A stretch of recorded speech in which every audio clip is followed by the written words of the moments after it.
And welcome to a Wellness Wednesday. We wanted to be able to share with you some insights that could help to add health and well-being to your world. So the purpose of this video is really reinforcing how to create a healthy home office workstation.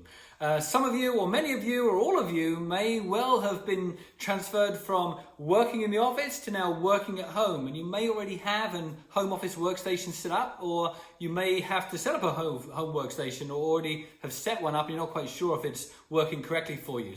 So number one thing we want to make sure before we get into our workstation is that we've got some other elements right that are feeding our health and well-being. Number one, believe it or not, is light. Make sure that where you're working, you have the correct amount of daylight.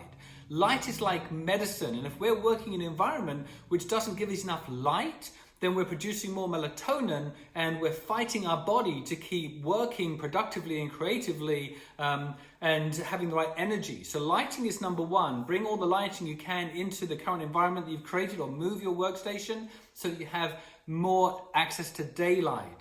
Second thing is going to be biophilia. You know, our body feeds off of what it's seeing without us even realizing it. So the chemicals that are responding to just biophilia, even if it's not real, is absolutely going to support better sort of physiology and better emotional state, mental state. It's proven that your body responds to biophilia and plants and greenery, wood grain. Hasn't even got to be real.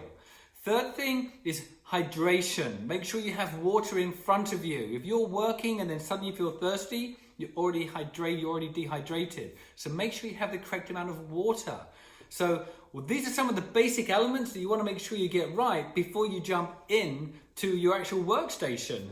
Then we have our workstation. So we want to make sure that you have everything around what's called your wraparound area. So items that you're working with regularly, whether it be notepad, obviously keyboard, mouse, all those elements, whatever it is that you're working with, the marketing materials, accounting materials, information that you need to capture regularly, you want to make sure it's all within arm's length. That's called your wraparound area. You don't want to have awkward postures where you're reaching over for stuff, you have to keep on getting out of your chair awkwardly to stretch for something. Make sure it's all there. Make sure that the monitor is within arm's length. That means that you're not going to have eye strain. If you're reaching out right now and you're pushing your monitor forward, over time you're going to get eye strain. If it's too far away, you're going to get eye strain. So make sure it's within arm's length, about 18 to 24 inches. Let's make sure the taskbar is level with your line of sight. And let's also make sure that you've got your chair situated correctly so that the height of the chair is allowing you to be sort of aligned with that taskbar, and your knees are at a 90-degree angle with your feet flat on the floor. If you have the ability of your chair to recline back, the best thing for your spine is to have a slight sort of recline like this, because it takes all the pressure. All the pressure is taken off your spine when you're reducing or taking your spine, when you're reclining slightly. So reclining is going to reduce the pressure. And then most importantly, what we want to make sure is we're moving while we're actually in the chair. So if you don't have a chair that actually responds to a recline, then stretch your back, move your arms every 15 minutes, just get that nourishment going and that spine sort of refreshed. Keep on drinking that water and you're going to naturally feel better at the end of the day, there's no question. If you can get under the desk, it's going to be really important, because the closer you can get to under the desk where you're then actually keying without stretching out, you want to make sure your keyboard is close to your body if possible, and that your shoulders aren't up like this when you're keying, because that's not good. You want to make sure your shoulders are relaxed. So that's very important where the keyboard is positioned.